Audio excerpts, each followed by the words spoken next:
दोस्तों आप सभी का स्वागत है गर्दन न्यूज भोजपुरी में। दोस्तों गौर से देखिए अपने मोबाइल स्क्रीन पर ये जो गाने का आप टीजर देख रहे हैं, एक गाना रिलीज होने से पहले यूट्यूब से हटा दिया गया है। आखिर क्यों, बताएंगे पूरी खबरों की जानकारी हम इसी वीडियो में। इससे पहले अगर आप इस चैनल पर नए हैं तो इस चैनल को सब्सक्राइब कर बेल आइकन घंटी को दबाना ना भूले।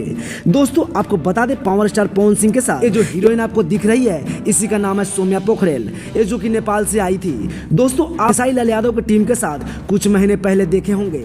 उस समय ये पवन सिंह को नहीं जानती थी, लेकिन जब खेसारी लाल ने इसके साथ काम करना बंद कर दिया तो ये पवन सिंह के पैर पकड़कर काम मांगी थी। लेकिन पवन सिंह ने अपना बदला ले ही लिया, इसको काम के झांसे देकर यूज भी कर लिया और फिर लात मारकर अपने टीम से निकाल भी दिया। दोस्तों आप सभी को बता दें, इस लड़की के पास ऐसा कोई भी एक्टिंग नहीं है जिस एक्टिंग के बदौलत इनको भोजपुरी इंडस्ट्री में काम मिल सके। दोस्तों ये लड़की रातों रात स्टार बनना चाहती है, इसी का नतीजा इसको मिल रहा है। दोस्तों आपको बता दें, ना इसको पवन के साथ ना ही खेसारी के साथ काम मिलेगा, अब काम इसको मिलेगा सकल बलमुआ के साथ। दोस्तों ये नेपाली गर्ल सौम्या पोखरेल आपको कैसी लगती है, कमेंट बॉक्स में अपनी राय जरूर दें।